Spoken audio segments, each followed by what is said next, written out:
Hi, வணக்கம். வாங்க வீடியோக்குள்ளே போயிடலாம். இது வந்து பார்ட் 2 வீடியோ தாங்க. இதுக்கு முன்னாடி பார்ட் 1 வீடியோ போட்டிருந்தேன். அதில் வந்து கண்டினியூ தான் இது தாங்க. இதில் வந்து பார்த்திங்கன்னா கொஞ்சம் மிளகாய்த்தூள் காரம் கம்மியாக இருந்ததுனால இந்த டிஷ்ஷுக்கு கொஞ்சமாக நான் மிளகாய்த்தூள் வந்து சேர்த்துக்கிட்டேங்க. ஃபஸ்ட்டு வீடியோவில் பார்த்திங்கன்னா மிளகாய்த்தூள் வந்து சேர்த்துருக்க மாட்டேன், சரிங்களா. காரம் வந்து கொஞ்சம் கம்மியாக இருந்ததுனால இதில் நான் மிளகாய்த்தூள் சேர்த்து நல்லா கிளறி விட்டுட்டு ஒரு விசில் வந்து வச்சிடலாங்க. ஒரு விசில் கூட வைக்க வேண்டாம், பாதி விசில் இருந்தால் கூட போதும்.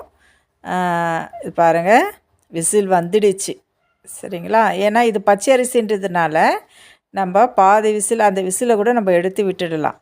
அப்போ தான் நம்மளுக்கு சாதம் உதிரி உதிரியாக கிடைக்குங்க.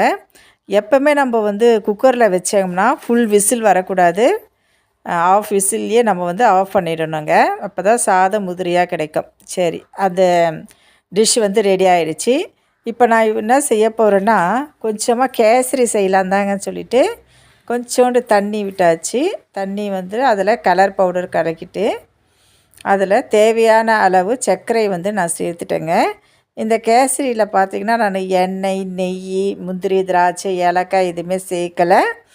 அது வந்து விருப்பமாக இருக்கிறவங்களுக்கு கொஞ்சமாக நெய் விட்டு அதில் வந்து ஏலக்காய், முந்திரி, திராட்சை வறுத்து எடுத்துகிட்டு அதுலேயே தண்ணி ஊற்றி கலர் பவுடர் சேர்த்து சர்க்கரை போட்டு இது மாதிரி கலக்கி விடலாங்க.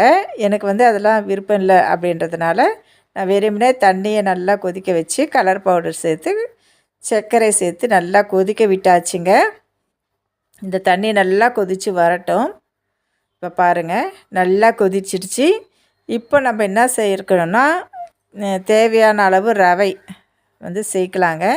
நான் கொஞ்சமாக செய்யறதுனால ரவையை வந்து நான் கொஞ்சம் அளவில் சேர்த்துக்கிறேன், சரிங்களா. சேர்த்து நல்லா கிளறி விட்டுக்கலாம். இப்போது இதில் வந்து பார்த்திங்கன்னா சர்க்கரைலாம் கரெக்டான அளவு இருக்குது. இப்போ நான் செஞ்சுருக்கிற அந்த காரமான டிஷ்ஷுக்கும் இந்த கேசரி வச்சு சாப்பிடும்போது நல்லா இருக்குங்க. காம்பினேஷன் வந்து சூப்பராக இருக்கும்.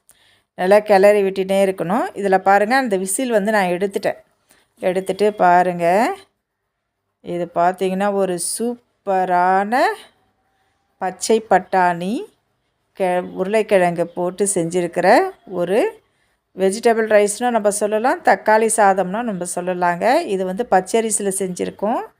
அந்த பச்சரிசியில் செஞ்சால் கூட எவ்வளோ உதிரியாக வந்திருக்குன்றதை பாருங்கள், சரிங்களா. இதுதான் என்னுடைய இன்றைக்கி லஞ்சுங்க. வாங்க தேவையான அளவு தட்டில் போட்டுக்கிடலாம். இதுக்கு நான் சைடிஷ்ஷு நான் எதுவுமே செய்யலை, கேசரி மட்டும்தாங்க செஞ்சுருக்கேன். இது வந்து பார்ட் 2 வீடியோ. பார்ட் 1 வீடியோவும் நீங்கள் வந்து டிஸ்கிரிப்ஷனில் போயிட்டு பாருங்கள். இந்த வீடியோ வந்து உங்கள் எல்லாருக்கும் பிடிச்சிருக்குன்னு நினைக்கிறேங்க. இப்போ பாருங்கள், அது கேசரி ரெடி ஆகிடுச்சு. எனக்கு தேவையான அளவு கேசரியும் நானும் எடுத்து வச்சுட்டேன். இதுதான் இன்றைக்கி எங்களுடைய ஸ்பெஷலான டிஷ்ஷுங்க.